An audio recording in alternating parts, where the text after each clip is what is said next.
What's up, lore masters? As discussed before, the crew of the NX-01 Enterprise had been traversing the Expanse in an attempt to identify the Xindi and stop the creation of a weapon that would destroy Earth. Once entering into the Expanse, though, the pattern was always the same. The crew would find a lead that gives little, if any, information, and then continue further into the Expanse not knowing more. In fact, they would have added questions, but got very few answers. It was a never-ending cycle that seemed to never end.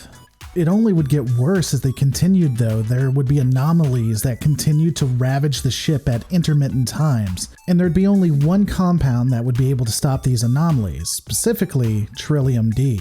So it's no surprise that they would opt to go off course to find a chemist who claimed to be able to synthesize the chemical. Again, the substance could protect the outer layer of the ship from being impacted by these anomalies, though, unfortunately, it would have a devastating impact on Vulcan physiology. However, like most other things, they wouldn't be able to get much of the Trillium D before moving on. And without even knowing it, things would continue to get worse. The crew would come upon a slave trader who owned a slave that begged the captain, specifically Archer, for help to get her off of the planet itself. Of course, being the kind man and possible idiot that he is, he did assist her, and lo and behold, it would turn out that she was a spy for the Xindi, and was specifically there to get in-depth information on human anatomy and biology. Once they realized what she was doing, she would be thrown in the brig. However, reptilian Xindi ships would come out of nowhere and suddenly start attacking the vessel.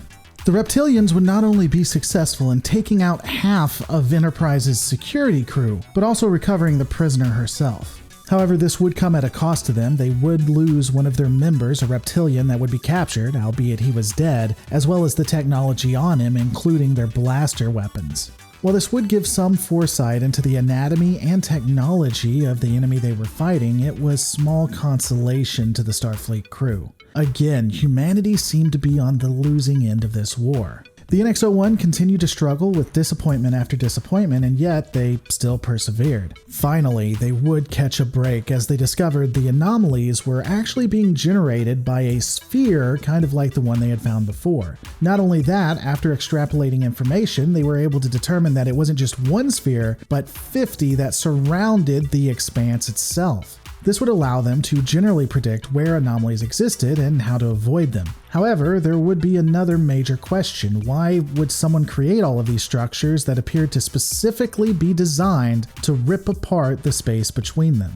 And to be honest, I have to wonder, why are they the only ones that discovered this? You're telling me all of the species that exist within the Expanse were just sitting around, things were fine, nothing seemed to be going wrong. All of a sudden, these anomalies start appearing and no one noticed? It'll be explained in the future that there are some aliens that are in another dimension that are kind of impacting the events, but still, it seems kind of weird that only Starfleet would discover what's going on and look more into it. It doesn't make a ton of sense.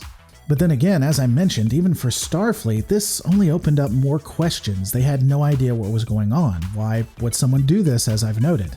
This would be the beginning of a good luck streak, if you can call it that, after an alien who was attempting to capture and effectively sexually assault Sato decided to turn over a new leaf and give them coordinates of a Xindi colony that was assisting in constructing the weapon that was going to be used to destroy Earth. The crew would sneak onto the planet and capture the head technician of the facility. Though interestingly, after investigation and some research, they would realize that this Xindi colony had no idea that they were producing technology and weaponry that would be used to attack or exterminate humanity.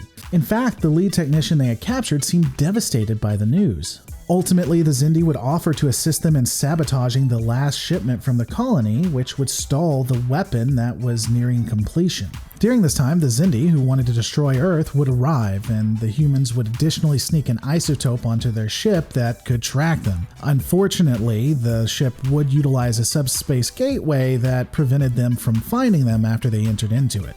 I know this is a short, if not a little confusing video, but it really is just a string of minor plot points between 4 or 5 episodes that shows where the arc is going. We're going to be getting into some very deep breakdowns and even the escalation of the war in the near future. However, everything that's happened up to now may have been for nothing.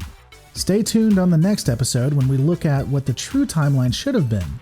And here's some spoilers. It's the complete destruction of Earth and a Federation that never should have happened. Don't forget to rate, comment, and subscribe, and I'll see you on the next Lore Reloaded.